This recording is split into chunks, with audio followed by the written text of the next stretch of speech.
Bonjour et bienvenue à l'écoute d'un temps de louange et de méditation proposé par l'Église évangélique baptiste de Colmar-Logelbach. Que vous soyez seul ou à plusieurs, dans vos demeures ou ailleurs, je vous invite à profiter pleinement de ce temps de qualité à la recherche de la présence de Dieu.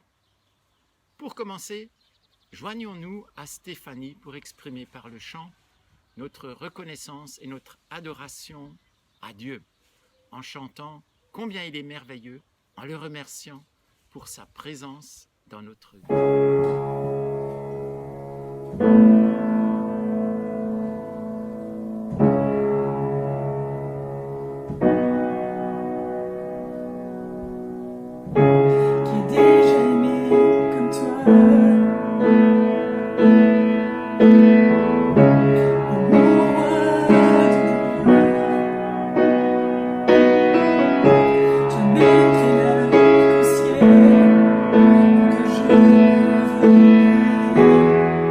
Que tes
ces beaux cantiques auxquels nous avons pu nous associer.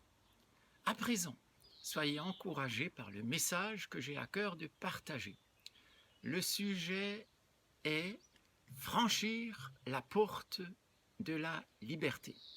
Ça peut paraître surprenant en plein confinement, mais il s'agit bien de profiter de cette période de pause pour ouvrir des portes combien vitales au sein de notre être intérieur. Jésus a dit « Moi, je suis la porte. Celui qui entre en passant par moi sera sauvé. » C'est la porte la plus importante de votre vie.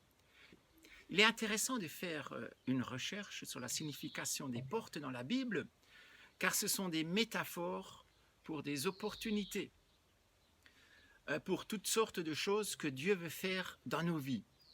On trouve environ 400 mentions de portes dans la Bible. Dans votre vie, vous faites face à de nombreuses sortes de portes. Portes ouvrant au bonheur, portes vers le malheur, portes du succès, portes de l'échec, portes de l'abondance, portes de la réalisation, au contraire portes de pauvreté, de destruction.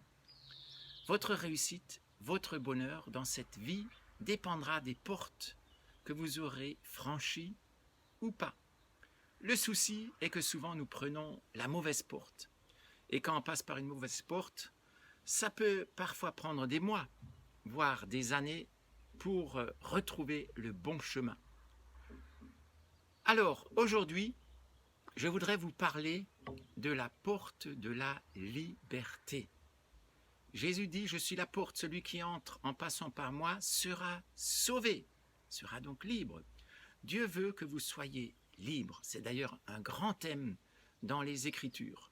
On trouve des exemples où Dieu a ouvert des portes de prison pour libérer les apôtres, par exemple.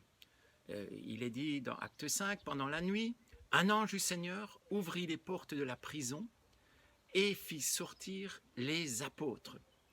Mais vous n'avez pas besoin d'être enfermé derrière des barreaux. Les prisons les plus communes sont les prisons mentales. Par exemple, une relation ou peut être une prison. Vous dites, ah ben là, je suis piégé, je ne sais pas comment m'en sortir, je suis coincé. Les dettes peuvent être une prison. Vous ne pouvez plus rien faire. Une habitude, une addiction peut être une prison. Les attentes des autres, une tradition qui vous empêche d'aller dans les espaces de la liberté que Dieu a prévus pour vous. Un souvenir douloureux, un échec, et vous n'arrivez pas à le dépasser. Vous êtes dans une prison mentale.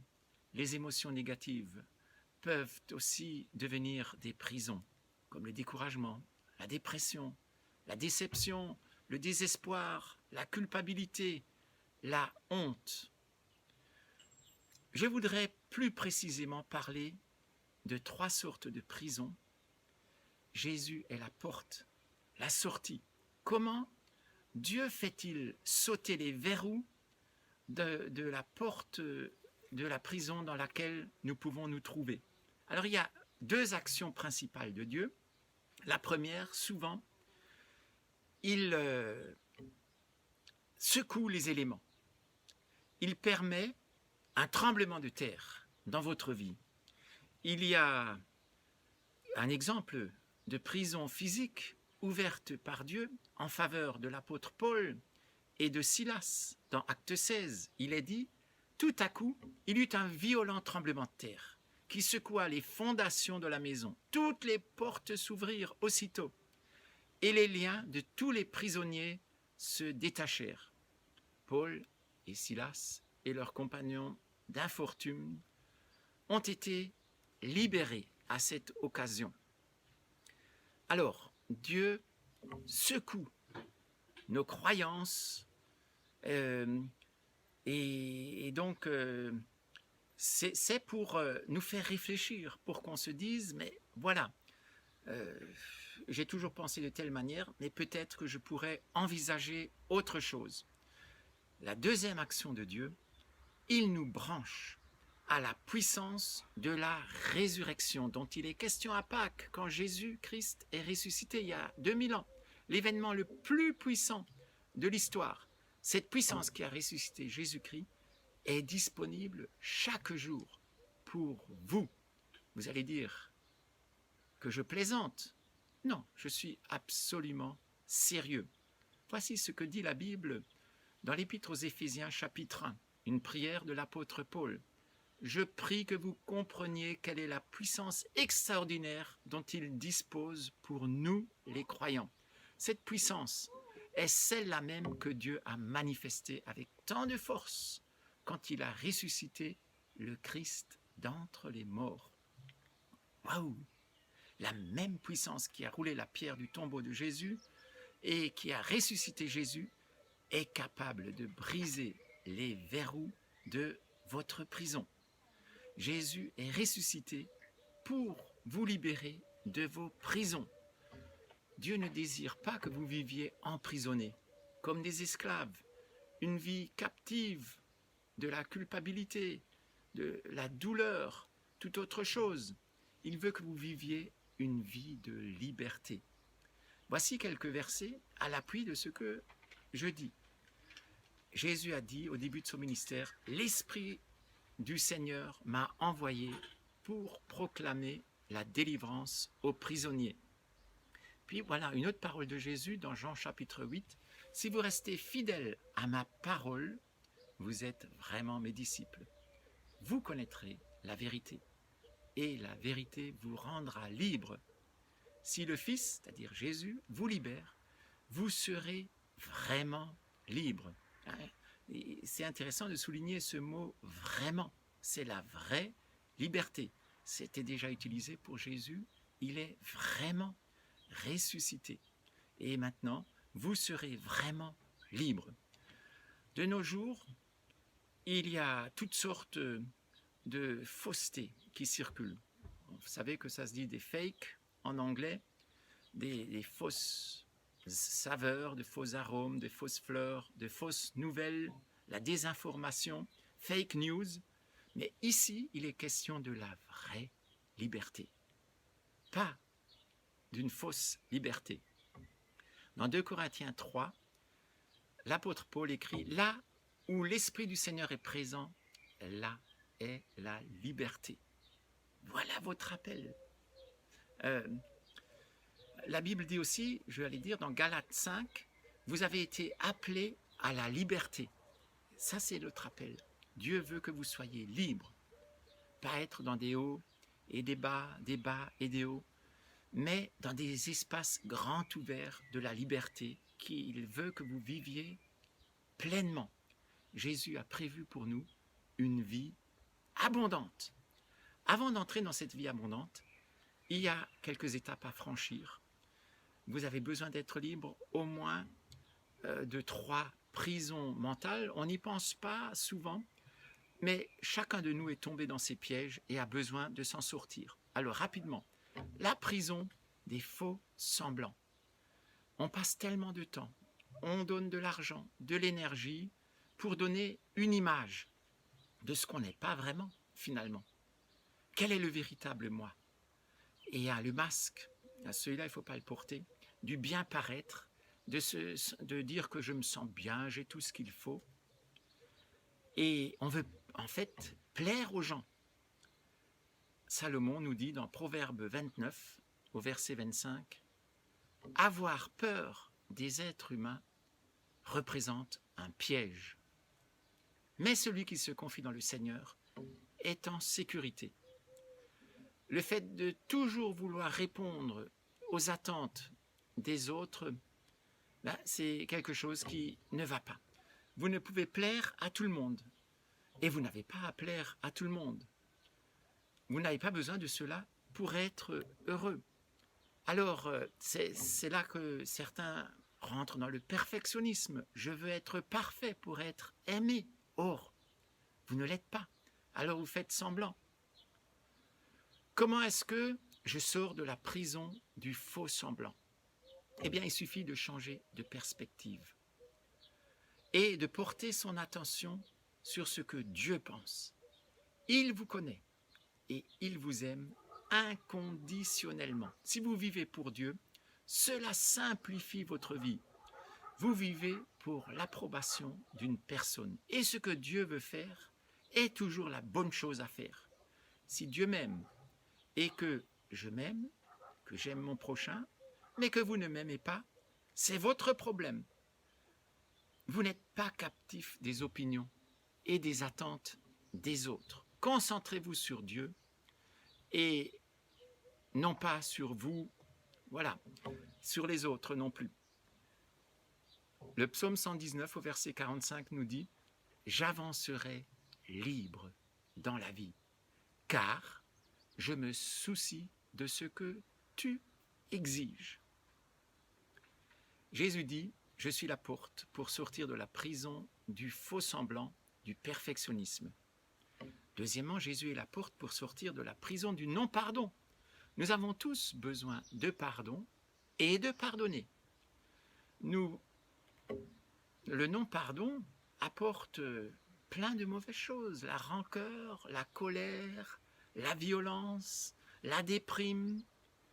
Dans Romains au chapitre 8, l'apôtre Paul nous dit « Il n'y a maintenant plus aucune condamnation pour ceux qui sont unis à Jésus-Christ, car la loi de l'Esprit Saint qui donne la vie par Jésus-Christ m'a libéré de la loi et de la mort. » Donc il y a le cercle vicieux de la loi du péché et de la mort, et il y a le cercle vertueux de la loi de l'Esprit Saint qui donne la vie par Jésus-Christ.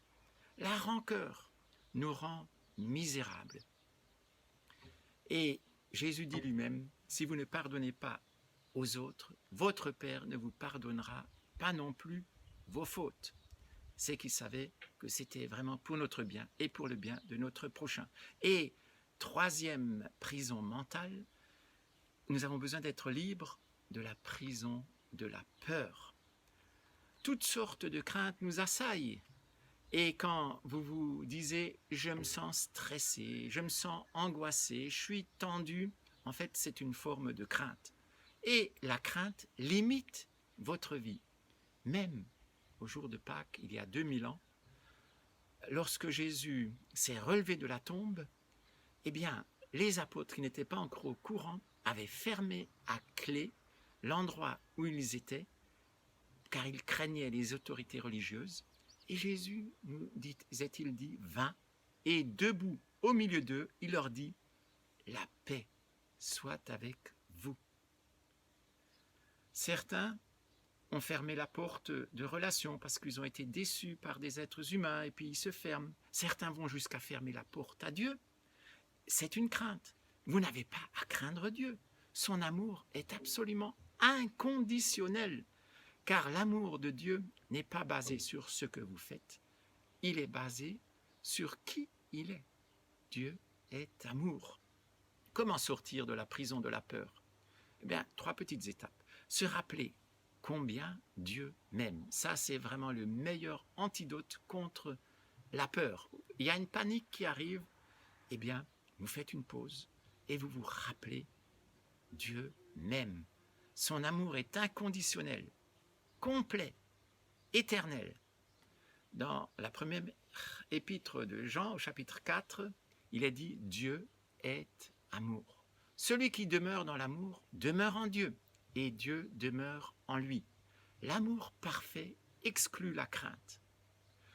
Quand vous invitez Dieu et son amour à la porte d'entrée de vos pensées, la peur sort par la porte arrière. L'amour et la peur s'excluent. Si vous aimez et que vous avez peur, c'est que l'amour n'est pas encore parfait, ou il est encore immature. Plus j'invite l'amour de Dieu dans ma vie, moins je suis craintif, plus je suis en confiance, plus je suis courageux, je suis fort, je peux gérer toute situation, car l'amour de Dieu, la présence de Dieu m'aidera. Ensuite, il faut se rappeler que Dieu a un bon projet.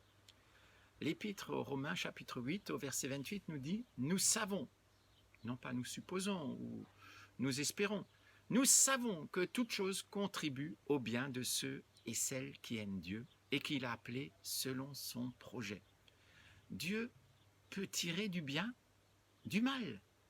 Quand Jésus est mort sur la croix, c'était vraiment la pire des choses, ce n'était pas bon, mais il en a tiré du bien. Le salut de l'humanité, la plus grande et la pire des mauvaises actions qui aient eu lieu, Dieu en a fait la meilleure. Remarquez que la promesse est pour ceux et celles qui aiment Dieu. Ce n'est pas pour tout le monde, c'est pour ceux et celles qui aiment Dieu. Alors, je conclus. Êtes-vous dans une prison? La prison du faux semblant. Vous avez besoin de passer la porte.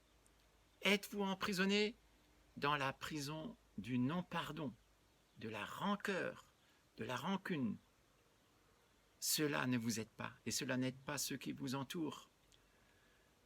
Et cela ne peut que blesser et vous-même et les autres.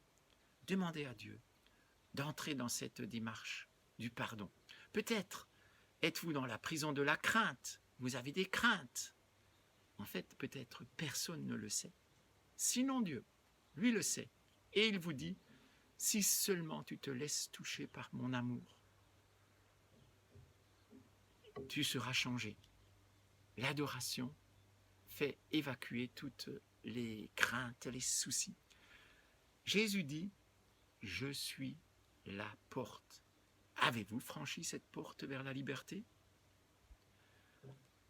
Pour commencer une relation avec Dieu qui vous aime, je voudrais vous aider maintenant à franchir cette porte.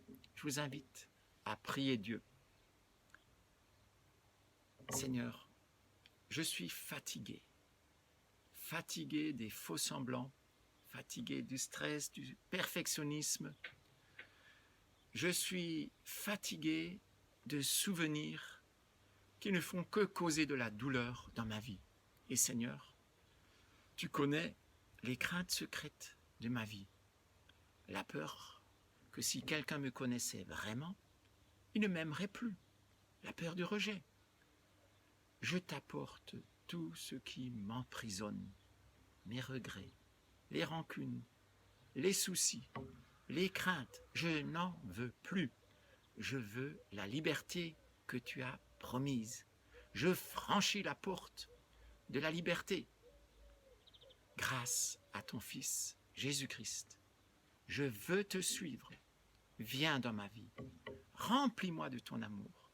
Remplis-moi de ton esprit. Et repousse toutes les peurs. Remplis-moi d'un nouveau sens d'espérance. Je veux franchir les portes que tu as prévues pour moi. Je te demande de me sauver. Tu me libères, Seigneur. Et je dis cela au nom de Jésus. Amen. Chers amis, je vous souhaite une très bonne semaine dans la conscience que Jésus est la porte du salut, qui pardonne nos péchés, la porte de l'espérance, la porte de la force, la porte de la paix, la porte du pardon, la porte de l'amour, la porte du but de la vie, la porte du bonheur, la porte de la confiance. Que le Seigneur vous bénisse.